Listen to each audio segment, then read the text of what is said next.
You are listening to Prophet Pearls with Nehemia Gordon and Keith Johnson, exploring biblical prophecy for yesterday, today, and tomorrow. Shalom and welcome to Prophet Pearls, recorded live in the city of the prophets, Yerushalayim, Jerusalem, the eternal capital of Israel and the Jewish people. This is Nehemia Gordon, deep down in the basement of the safe house with Keith Johnson. Now, I know, Keith, you don't like my intro. You want me to do the special, previously on Prophet Pearls. You want me to do the TV introduction. I'm here in the city of the prophets, and I'm just overwhelmed that we're going to be talking about the words of Jeremiah in the very city where, 600 years ago, he preached these words. Mm-hmm. And you want me to do something from Law and Order. No. Listen. You get your turn, I get my turn. Let's just keep doing this. It is fun. I do want to say that this is part 2. I don't care what you call it. I'm calling this part 2 because this is the first time in Prophet Pearls, in Prophet Pearls where we actually started in a section and we get to continue in the section and in context. And so last week was really... it's 2 weeks, one after the other. Yeah. And they're contiguous. But that's actually not true because we did episodes 22 and 23 as one episode. Yeah. We did that as a doubleheader. We could have done this as a doubleheader. There's so much in it. Oh, no. Okay. And listen, it's also part 2 for the Maccabees. They're actually 2 in a row. Thanks, Maccabees. You guys. Woo! That's amazing. So, Nehemia, it starts out pretty cool. Yeah. Do you want to start at 2:4? Go for it.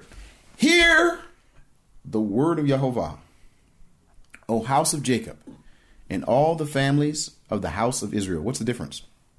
I don't think there's a difference. Do you think this is what just we call like biblical parallelism? Absolutely. It says the same thing twice. Mm-hmm. So the house of Jacob and all the families of the house of Israel. Hear the word of Yahovah. And then what is the word? Here it comes. Thus says Yahovah. What injustice did your fathers find in me, that they went far from me and walked after emptiness and became empty? Is that? So the word is hevel, and that's the same word as where Ecclesiastes, where he says hevel havalim hakol hevel, vanity of vanities, all is vain. That's the same word here. Mm-hmm. So they walked after vanity, which really does mean emptiness or air or breath in Hebrew. Mm-hmm. And they became hevel themselves. Okay. They walked after hevel and they became hevel. So what does it mean walking after hevel? Walking after something that doesn't matter, something that can't help you, something that's not real. Yeah, it's not real. Yep. So they walked, but they went after it, and isn't that the case? So we keep talking about this over and over again, where people, worshiping gods that are not gods, or etc. List of all these things that happen. That basically someone's going after this thing that is not, it isn't anything, and they're putting all their energy. Has no real substance. Yeah, they did not say, "Where's Yahovah?" And I love whenever Yahovah quotes this, who brought us up out of the land of Egypt, who led us through the wilderness, through a land of deserts and of pits, through a land of drought and of deep darkness, through a land that no one crossed and where no man dwelt. Come on, tap. Yeah. Who brought us up out of the land of Egypt. Maybe you can give us 3 of those words, land of Egypt or who brought us up. How many times do we see that? Oh, that's a ton. That's all over the place. I wouldn't even attempt to tap for that. There's you so wouldn't? Many. Okay. But I do think it's interesting, this statement. And really, we should maybe read the next 2 verses, and then I'll talk about that. Okay. I brought you into the fruitful land to eat its fruit and its good things, but you came and you defiled my land and my inheritance. Wow. There's that word again. You made an abomination. The priest did not say, where is Yahovah? And those who handle the law did not know me. Those who handle the Torah, I think that is. Wait, is that true? Yes, it is. Did not know me. The rulers also transgressed against me, and the prophets prophesied by Baal and walked after things that did not profit. There it is. Come on. Yeah. So this is interesting. He's rebuking them for not saying, "Where's God? Where's Yahovah?" Mm-hmm. And I think that's really interesting because I think there's this idea we have, or I don't know, I grew up with, that you're not supposed to say, "Where's God?" God's always there. So if something goes wrong, you shouldn't be saying, "Where's God? Why has he abandoned me?" Mm-hmm. But they're actually being rebuked for not saying, "Ayeh Yahovah." Where is Yahovah in this? Bad things are happening. We should be saying, "Where is Yahovah?" And it reminds me of the Psalm chapter 10. And let me read that to you. It says, "Why, O Yahovah, do you stand aloof, heedless in times of trouble?" And plain on the English, where are you? Who has made my legs like a deer and let me stand firm, etc. So he's saying here, like, where are you? Bad things are happening, and That's a different verse, actually. Here it says, no, let me read you this now again. Here, why, O Lord, do you stand aloof, heedless in times of trouble? The wicked in his arrogance hounds the lowly. May they be caught in the schemes they devise. Where's that at? This is Psalm chapter 10, verses 1 and 2. The wicked crows about his unbridled lusts. The grasping man reviles and scorns Yahovah. The wicked, arrogant as he is, in all his scheming thinks, he does not call to account. God does not care. His ways prosper at all time. Your judgments are far beyond him. He snorts at his foes. So what he's saying here, bad things are happening. Where are you? Why are you so far? Why are you standing away? Why are you hiding your face? Which is really interesting. And here in Jeremiah, they're being rebuked for not saying, where is Yahovah? If something bad happens, you should be asking, okay, Yahovah is our God. He's the one who saves us, protects us. If something bad's happening, we should be thinking about, okay, how come he isn't protecting us? What did we do wrong? Yeah, exactly. Yeah. So in this verse, he goes through this, and it says here, the rulers also, let's see him. What verse are you in? Yeah, the second part of that verse.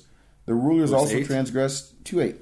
2:8, okay. The rulers also transgressed against me, and the prophets prophesied.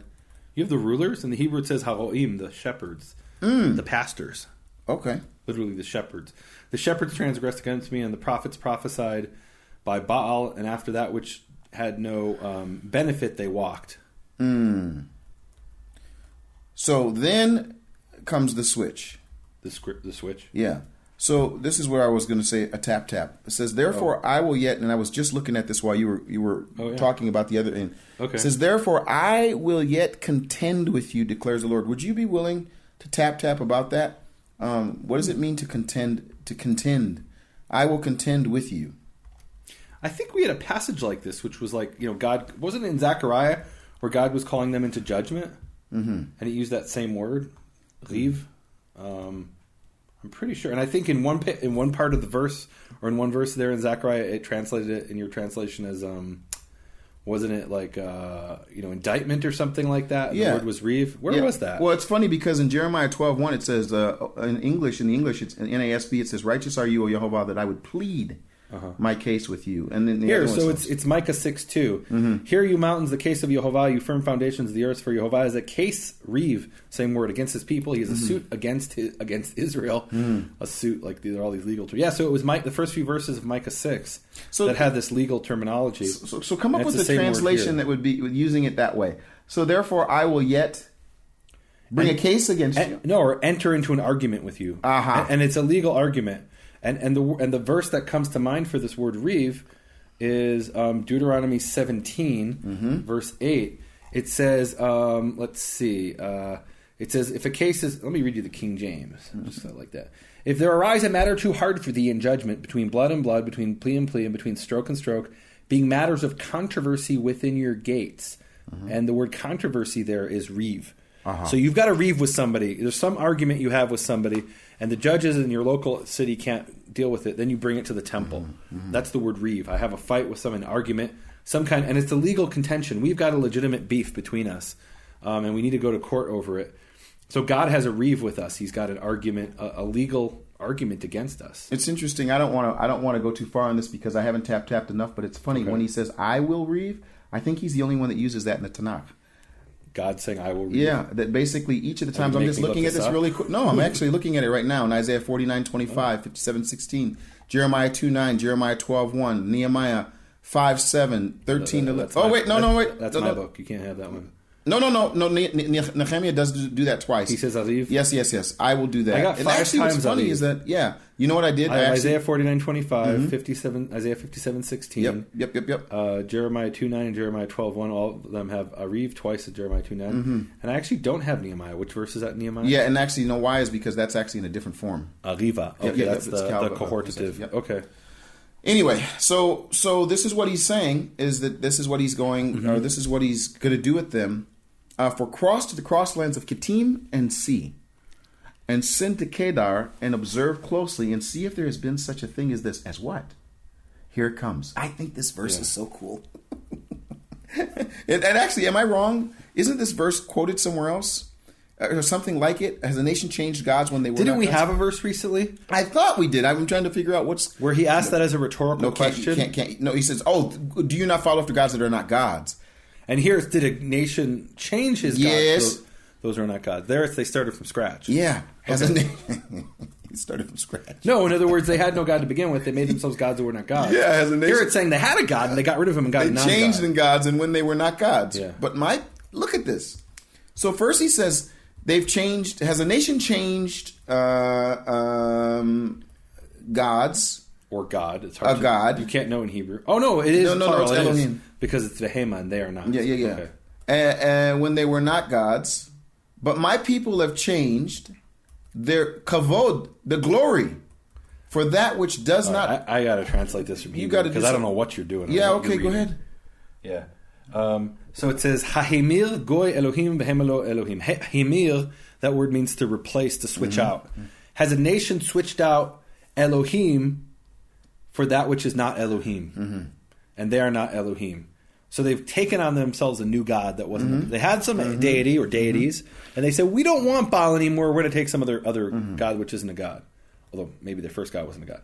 And it says, but my people have switched out his glory for that which cannot help or that cannot benefit. There's a glory. So the glory is the glory of Yahovah. But this is really a strange statement to me because the answer is, yes.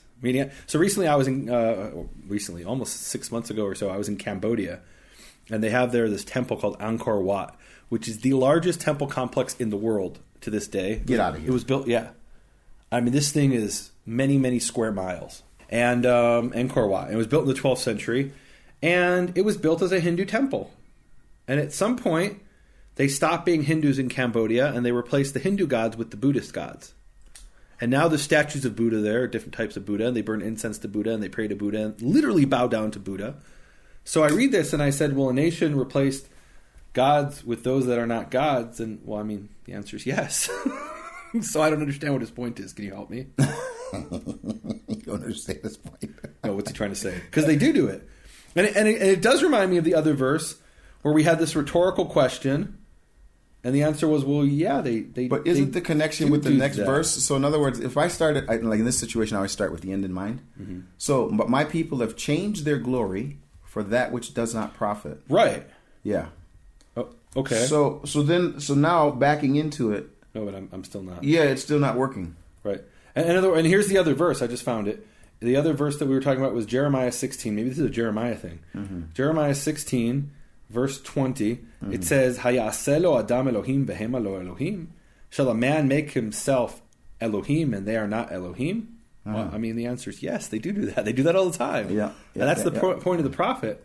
And I think where the confusion is, if there is confusion, is that normally in biblical Hebrew, when you ask a rhetorical question, the answer is no. They don't do that. He says, Mi chamocha ba'elim Yahovah. Who is like Yahovah among the gods? And the answer is nobody. They're all fake and he's real. But here the answer is, well, yeah, they do that. Okay. And maybe that's part of Jeremiah's style. What? Okay. What? It's funny. I'm getting a little slap happy. We're actually going to skip verse 13. Mapito. Why do I say we're going to skip verse 13? That's my favorite. That's my ministry verse. This is the verse that inspired me for the makor. But can I read it in Foundation. English before they do it? Because I think it's really cool when we do this. We were never going to skip 13. But it says, "Be appalled, O heavens," in 12. At this, and shudder and be very desolate, declares Yahovah. For my people have committed two evils. They have forsaken me, the fountain. Boy, that's a great word. Maybe this should be the word of the week. This should be the word of the week. But let's finish the verse. Of living I think waters. It was the word of the week, though. To hew for themselves cisterns, broken cisterns that can hold no water. Okay. So it says, for two evils, evils my people have done. They have abandoned me. Makor ma'im chayim, the source of living water. And that word makor means both source but also a spring, because the water is a source, comes from the spring of water.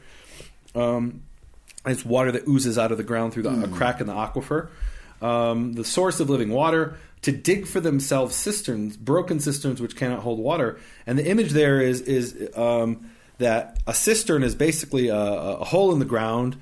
And in Israel, the rock is made out of limestone, which is very porous. So when you dig yourself a cistern, you hollow out that limestone, but then you have to cover the walls in plaster. And these things are used year in, year out for many years. In fact, I learned in archaeology that before 1948, there was no water piped into Jerusalem. And if you had a house without a cistern, you could have a mansion. If you didn't have a functional cistern, that mansion was worthless. You had no value whatsoever on the market because that means you didn't have water that year. And there's very little water in Jerusalem. There is a spring called the Gihon Spring, but that's not enough water to sustain even the old city of Jerusalem. So basically, if you didn't have a good cistern, you were out of luck. And it's really interesting. We've done this together and separately as well, gone through the Western Wall tunnels, which are these tunnels. We've got the Western Wall, which is the remains of Herod's temple, the outer wall outside of Herod's temple of the retaining wall of this platform. And you can actually continue along that wall. And that's what the archaeologists did. They dug underneath people's houses. And as you walk along there, you actually realize you're walking through cisterns. You see the plaster on the walls, and you see the hole in the roof where people used to drop down the bucket, which is now covered with cement. But before 1948, when Israel became a state and they established a central water system, before that, if you didn't have a cistern, your house had no value whatsoever. Because in Israel, you need to have a cistern. Now, what's better than a cistern is if you have access to a spring. And why is that? Israel is on a fault line it's what's called the Syro-African Rift Valley. There are these two massive plates of the earth, basically the plate of Asia and this plate of Africa, and they come together. In fact, some people have said that Israel is technically part of Africa based on that, which it's actually true, I suppose, in that respect. So the Jordan Valley and the Arava Valley are actually what's called part of the Syro-African Rift Valley. And there are major earthquakes in Israel about once every 100 years. The last major one was in 1929. So we're due for one. You heard it here first. Yeah. And so the point is, if you have a cistern and there's a major earthquake, that cistern can crack. And if there's a crack in your cistern, all the water leaks out. Doesn't matter how much rain there is. There's no way to last you throughout the summer. So what did Israel do? What was their sin? They abandoned the source of eternal water, the source of living water, the makor, the spring, and instead they dug for themselves cisterns. And really the image here is, look, I don't need God. I can do it myself. I can make my own God, that I'll trust in my own power, that I created. That's the cistern. And he's saying, look, that's not going to help you, the cistern. You need me. I'm the source of living water. Isn't that a beautiful image? Especially in a desert country like Israel, where water is such a crucial thing. And what really inspired me connected to this verse is two things. One is my sister, Professor Ariella Gordon-Shag. I mentioned her in the last episode. She's a professor at Hadassah College. And she lives out in the desert. And you look out from her house, and everything around 360 degrees is as dry as you can imagine. And then you go down into the valley, a 5-minute walk from her house, and there's a spring, a makor. Beautiful spring. And the water bubbles up out of the ground and flows into this creek. And all around the creek is life for about 10 feet. Past that, the water doesn't reach and everything's dead. And boy, does that bring home to life this phrase, the source of living water. If you're in the desert, and Jeremiah was from I don't know if you know this, but Jeremiah was a neighbor of my sister. Yeah. You do know that. Okay. So Anatot. We can actually see his, we can see like a hill or something. Yeah. It's like you could see. So he was from Anatot and she's from Alon, which is not far from Anatot. But it's all in that same area. Oh, and the point is that just outside of Anatot, there is a spring. And a spring runs into the valley, and it's the same creek we're talking about. There's actually 3 springs in that feed that creek, and he was from the upper one. She lives next to the middle one. So that creek that we're talking about, that's fed by this makor, this spring of water, that is the same spring that Jeremiah would have, if he was going on a little prayer walk, if he was going out, to get spiritual with God, then he would have gone out and he would have seen that spring. And he actually mentions that spring by name in one passage, which is a different story. Yep. Anyway, so here. So I was really inspired by seeing that. And that's the name of my ministry, Makor Hebrew Foundation, because Makor both means the spring of water, but also the source. And then what also ties into that was a statement by Martin Luther. And Martin Luther was an anti-Semite, but he actually started out, at least nominally, he loved the Jews.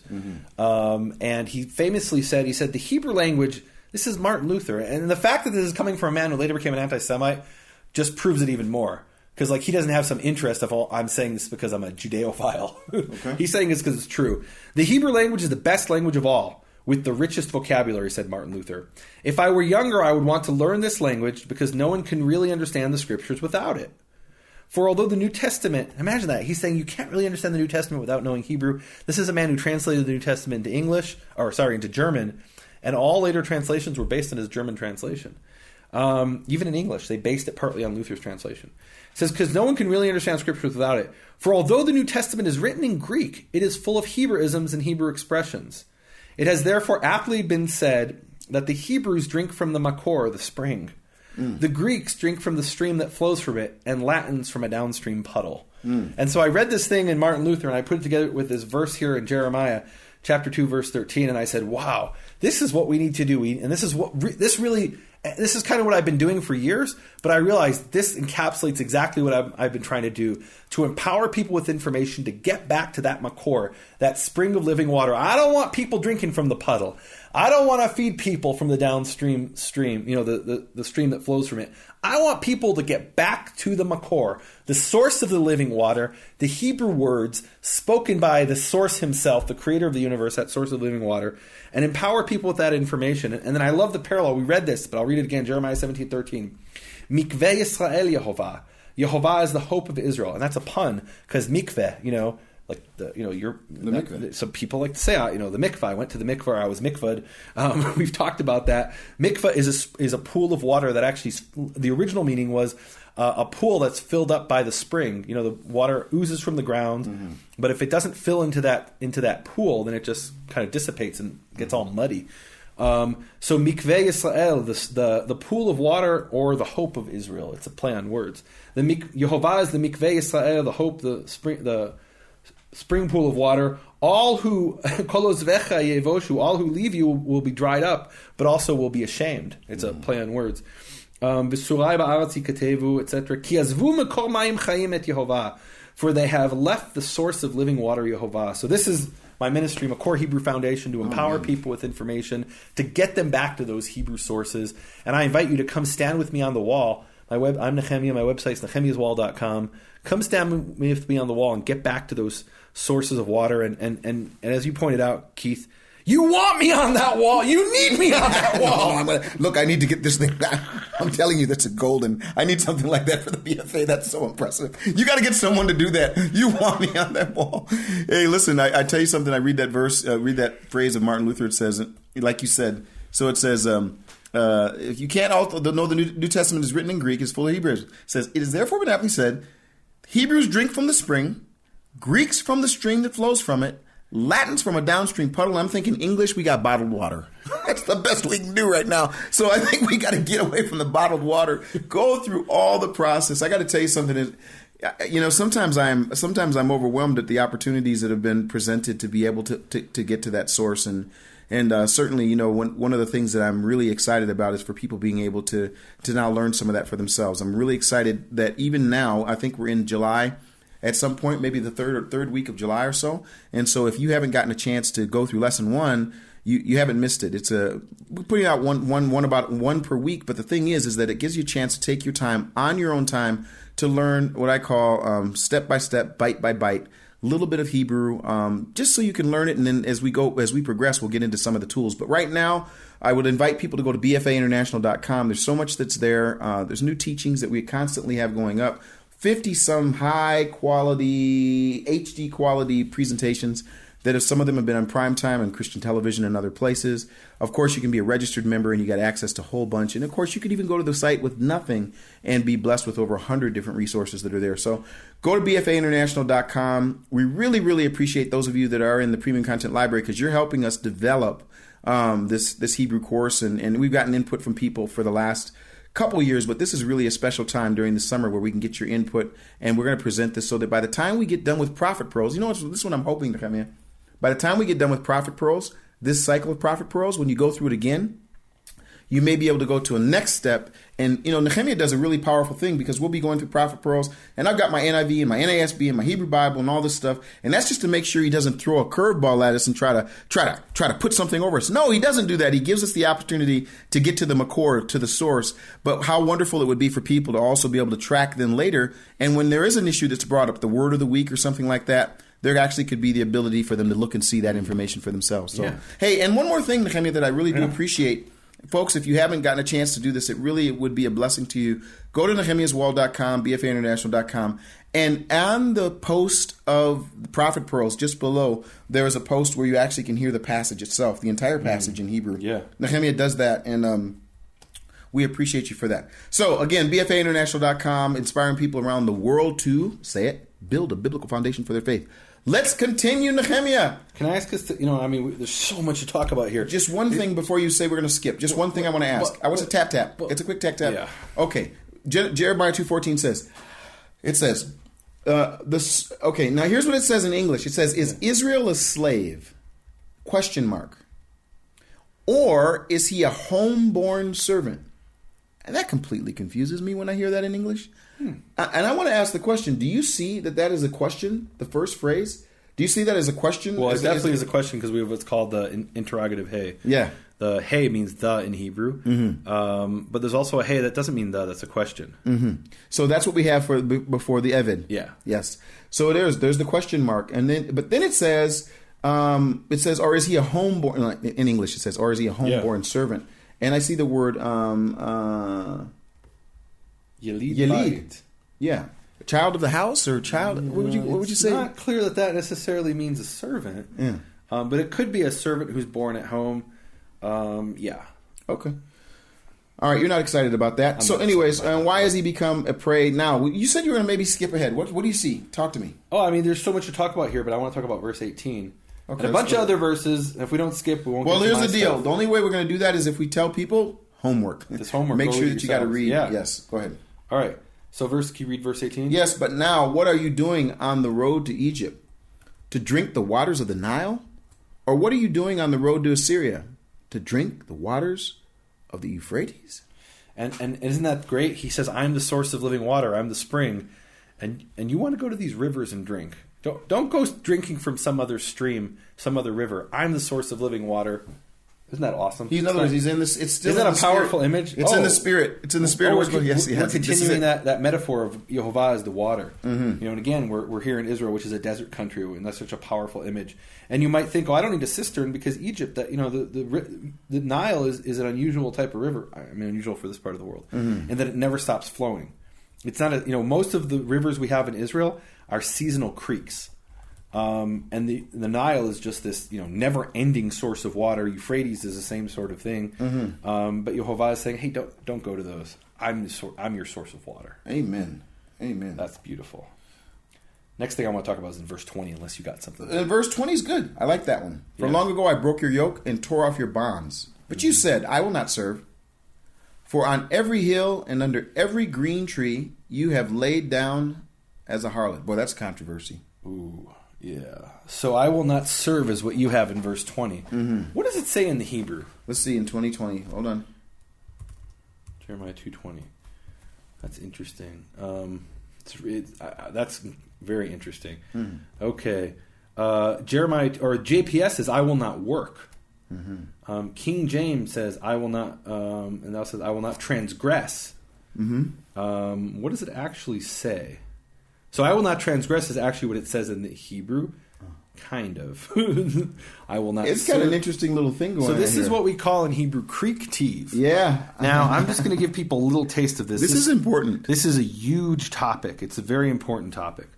There are certain words in the Hebrew manuscript that in the margin of the manuscript, it says to read differently than the way they're written. And sometimes this has to do with what we call euphemisms. That is a word that they felt couldn't be read in the synagogue because it was maybe a dirty word or a frightening word. But most of them aren't that. Most of them aren't issues of euphemism. Most of them are corrections. And what happened is we're told that in the Second Temple times there were 3 manuscripts of Scripture in the temple courtyard. They're called the temple courtyard manuscripts or the Sifrei HaAzara. And what they would do is they would line up the 3 manuscripts side by side and compare them. Yes. And when there was a difference, they would say, we're going to take 2 out of 3.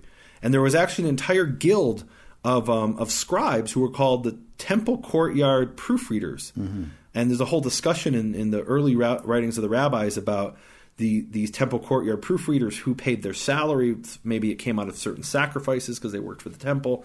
There's a whole discussion about that. But we can actually see some of the things they did here. Mm-hmm. And what am I talking about? So in the body of the Hebrew text, it says, lo e'evod, I will not work. And in the margin it says, read it, not e'evod, work, but e'evor, I will transgress, or literally pass over, but hence transgress. And certainly Jewish sources have accepted that the marginal reading is the way we're supposed to understand it, because that was apparently based on the majority reading, or it was a correction sometimes for an error. And sometimes you get to a place where the reading in the body of the text makes no sense whatsoever, and it's corrected in the margin. In this case, actually, both readings make sense. And we call this the Qere Ketiv. Qere is spelled kind of weird. It's spelled Qere in English. In Hebrew, it's easy, qoof, reish, yud. And the Ketiv is Ketiv. That's homework. Go look up Qere Ketiv, Kere and Qere and Ketiv.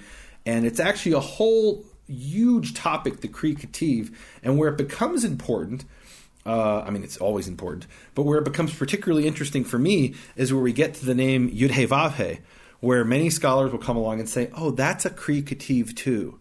And the marginal reading is Adonai, and the body of the text is Yahovah. Except there it's a little different, because the marginal reading never says Adonai. So they're inserting something in the margin based on their own speculation. Here it's actually in the margin of the Hebrew manuscript that says, read it, transgress, not work. You know what's interesting? I just did something real quick while you were waxing on. Yeah. Wait, what? By the way, just so people understand, the King James has the marginal reading. No, I'm and looking. Most That's of the translation have hold on. You got? Can't steal that. No, look. Oh, here's what I did: is I took 3 translations. Yeah. And this is what I appreciate you bringing this up, Nehemia. Yeah. Here's an example where someone can actually do this with no Hebrew. All you've got is the NASB, the JPS, and the KJV. And so the NASB says, "I will not work. I will not serve." I'm sorry. In the JPS it says, "I will not work," and in the KJV it says, "I will not transgress." And so if we were like those guys back with those 3 manuscripts, we'd say what? 2 win and 1 goes? Yeah. It's funny. They don't take That's what they would have the text criticism sort of approach is, the more difficult reading, sometimes you would say that's... And I think there's some truth to that. Yeah. But here the issue is something very straightforward. The body of the text has a daled, and the margin has a reish. Yeah. And what's the difference between daled and reish? Actually, in 2 different... A tiny little bump. Yeah. And that's both in Second Temple script and in the original Paleo script. It's a difference between, really a little bump. It's the difference between daled and reish. And here, clearly, in one of the manuscripts it had daled, in another one it had reish, and the third one, that's a question. It probably in the third one it had the reish. And so they wrote in the margin reish, read it like this. But they didn't dare change it completely. They said, look, and this is actually something you see in some of the writings. They say, when Elijah comes and says, why did you change it? We'll be able to say there, we didn't change it. It's still, the text still reads the way it reads, but for the purposes of interpretation, we believe this is how it should read based on the majority reading. But we dare not change it. Isn't that amazing? Man. Well, again, folks, this is a chance for you to get a chance to see this, just to see it with your own 2 eyes. It really is kind of phenomenal. And, when it comes to the Word of God, why not go through the process of having to dig and search and check and go back and forth? It really is exciting to do that. Yeah. And here's what's really exciting to me is to see this subtle difference, which in Hebrew is a difference between a little bump. And then I'll encounter people who say, the Jewish scribes, they falsified the text. They changed it. Originally it said this. And this is always their pet doctrine. And I say, wait a minute. When the scribes did something, they told us exactly what they did. Yeah. They showed their work. Exactly. They showed their homework. They indicated what they were doing. Oh, man. I mean, they left no doubt whatsoever about what they were doing. So to come along and say, oh, there's this Jewish conspiracy by the scribes to falsify something in Scripture. Well, no, they were obsessing about whether there was a little bump on this letter or not. And they were so meticulous that they left the traces. They said, look, it says this in these manuscripts, but this in this manuscript. We're going to give you both. I got to tell you something, folks, as you're listening to this. One of the things that I did initially, when I always go back to history, just because, you and I were sitting across from me on the wall, the Western Wall, a few days ago, and I said, let's go back to the spot where I asked you this question about the name. But beyond that, I asked you something else, and that was that when I first came and said, Nehemia, listen, I need you to help me have access. You're going to be friends. You're going to teach me how to read my Torah scroll, which has no vowels. Well, I shouldn't say it does no vowel markers. There are vowels in it. But I asked you that, and you said, no, I won't. And we went back and forth. But when we finally agreed to do this, I said I wanted to know 4 things. I said I wanted to know something about consonants, vowels, accents, and Masoretic notes. And I just got to give you some credit, because as we were going through that, there was a whole course, Nehemia. I don't know why it was a whole course, folks. But the really cool thing about it is getting the access to that information and then going and seeing if this is the Bible that I believe this is the Word of God. To go, it's like going back in history. It's like you're sitting down with the scribe who says, here, we saw this, and we changed it to that, and here's why. Like, that's the part to me that's just so amazing, is that people could actually, like, you can actually go through and feel like you're 1,000 years or 2,000 years or whatever it was ago when that actually took place. So that's all I have to say about that. Yeah, probably about 2,000 years ago. Yeah. Temple courtyard manuscripts. All right. Yeah. Can we talk about the phrase, I broke your yoke, I snapped your cords? Absolutely. Do you have that? No, let's see here. I tore off your bonds. Oh. I broke your yoke is there. Oh, okay. And I tore it says, off I your broke your yoke, I snapped your cords. That's a literal translation. And I love that image because some people will say, oh, the Torah, it's this burden. It's so. In fact, there's this phrase in Jewish tradition that refers to the yoke of the Torah. Literally, they'll use that word, the yoke, which is like, and here's the image. There's an ox, and he has this yoke around his neck, and there's little cords that you attach the plow to. It's a very heavy burden. And here he's saying, Yahovah is saying to Israel, I broke your yoke, I snapped your cords. The Torah is not a burden, it's freedom. God removed the yoke and ropes, but we refuse to move forward in the freedom of Torah. That's what's happening here in this prophecy. We stayed in the bondage of superstition and tradition, offering sacrifices at the high place. Okay. That's what it's talking now, about. I'd like you to let everybody off the hook if you can, because you love to do this. So when it says, and these people were on every high hill and under every green tree. When you see this word, every tree that is green. For somebody that reads that and says, they were worshiping under the tree and they were on the high hill. We've talked about the all these other issues, but as it pertains to the green tree, what's your image? You're in Israel.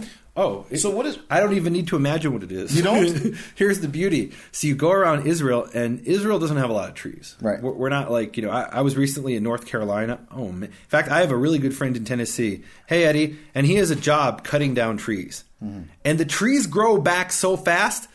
It's like he has there's no end to his work cutting down trees.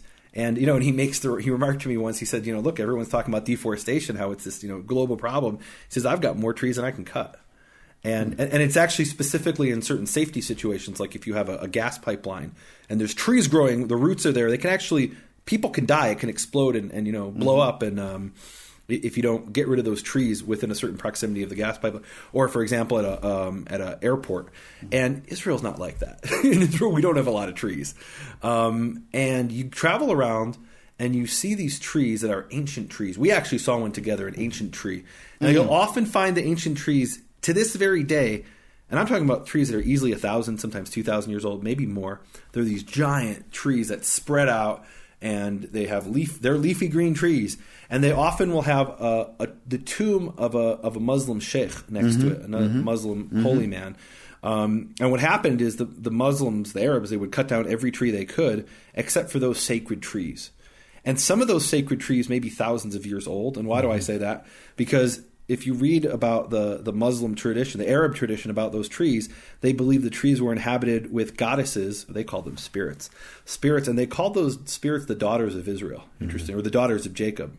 And what that shows you is these are ancient traditions, probably going back to the Israelites who worshipped goddesses that they believed lived in these trees.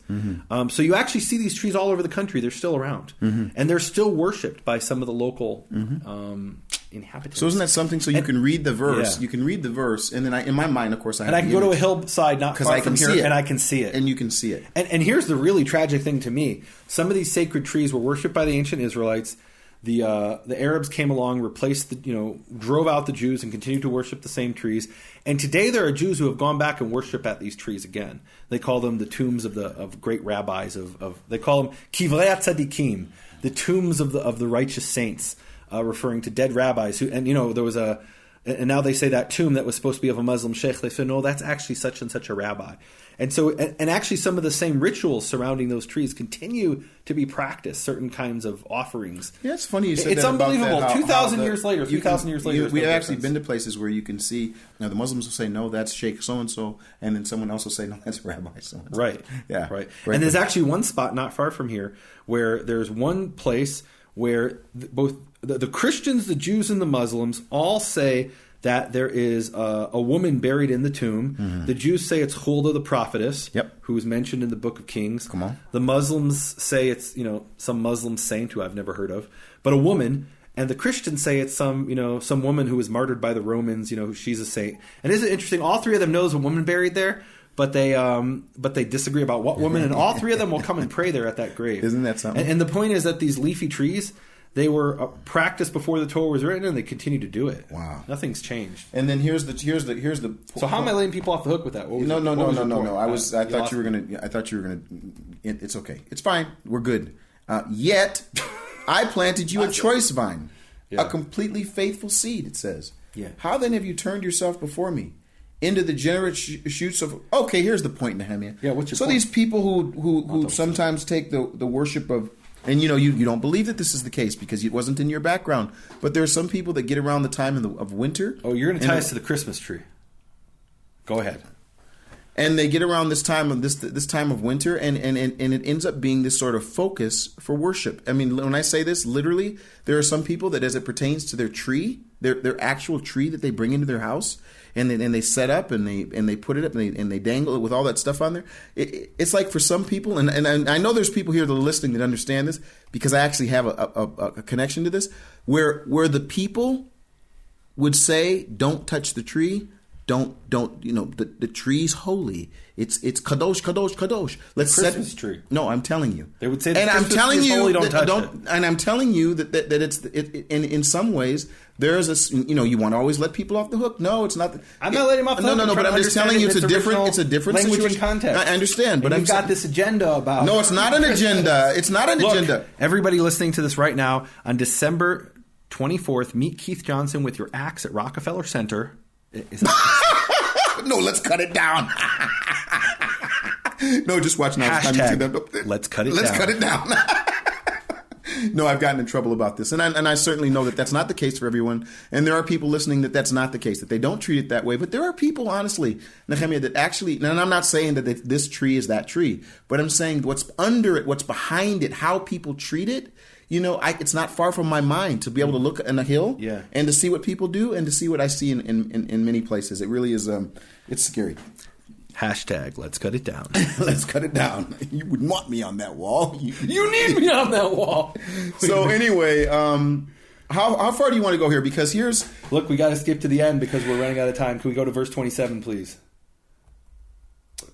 No, if you got something else, let's talk about it. But otherwise, I'm waiting for you at verse 27. Go ahead. Say what you need to say. Hey, folks, do me a favor. Look at verse 22 and think about what it was like when you had to wash your mouth out with soap. Let's move on. Go ahead, 27.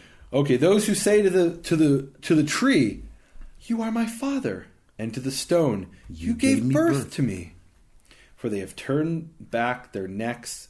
They have turned the back of their neck to me, and not their face. In the time of their trouble, they say, "Arise and save us!" Yeah.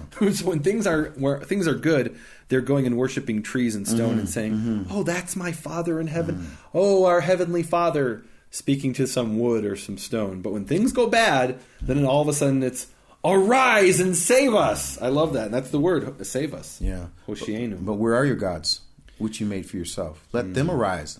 If they can save you in the time of, God really, there's irony. Lays it out. Yeah. He lays it out there. Are your gods will save you?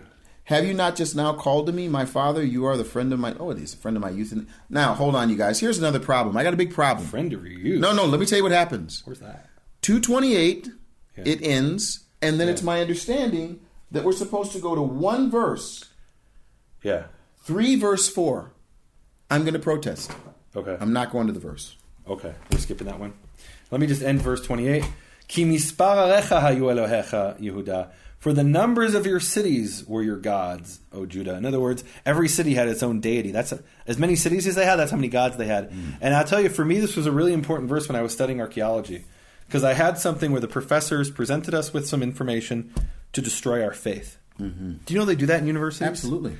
And they said, we've got this image that in biblical times they were monotheists, but they weren't. They worshipped many gods. And look at the archaeological ruins, the remains, and they would show us these photographs, and we actually went to see the actual artifacts of countless little figurines, like little gods that were found, gods and goddesses that were found in the city of David in the archaeological excavations. And their point was, forget your Jewish fantasy that our ancestors were monotheists. They were polytheists. They had many gods and worshipped statues. They don't read this. And look, when I first heard this, I said, wait a minute. I was a little nervous. And then I remembered this verse, and I said, wait a minute, this proves what Jeremiah said.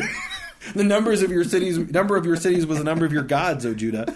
So wait a minute, how does this undermine my faith? This actually proves that what Jeremiah was and this is from the period Jeremiah in these archaeological excavations in the city of David. So I'm like, wait a minute. So Jeremiah knew what he was talking about. Read the book. Keep reading. Okay, my friend. Hey, you know what? Here's what we're going to do. We're going to say a prayer, and boy, hey, really, there's a challenge, you guys. We skipped a lot of verses. I feel bad about it, but we just can't. We can't go verse by verse by verse. And boy, wait until you see what's coming. I don't know how we're going to. It's too important. I'll just read it real quick. For Halo me'ata karat li avi, from now will you not call me my father? Aluf ne'orai ata. You are the mighty one, the captain, the chief of my youth. And I love that there because the word aluf, which means mighty one, and that's connected to the word avi, av, father. That's the word of the week. Avi, aleph, bet, yud. Look it up. No, that's the word of the week. Aleph, bet, or aleph, bet, yud, my father. And I know there are some people who say, aleph, bet, father. It's the aluf, the aleph, which means the bull, and the bet, the house. But actually, you don't need the word pictures to connect father and aluf, mighty one. It's right there, Jeremiah 3:4. Look it up for yourselves. Well, he snuck that one in, folks. Now for your prayer. Now for the prayer. Father, thank you that you are our real Father. You are the one who was, is, and shall be. And man, being a father, knowing how much I love my sons, and then thinking about how much you love all creation, I just can't even fathom how amazing you are. Give us perspective, and give us wisdom, and give us desire and hope, and all the things that we need to continue to put all the pieces together to figure out what your word says for us and your will and how to walk in your way. In your name, amen. Amen. Thank you for listening to Prophet Pearls with Nehemia Gordon and Keith Johnson. For more information, please visit nehemiaswall.com and bfainternational.com.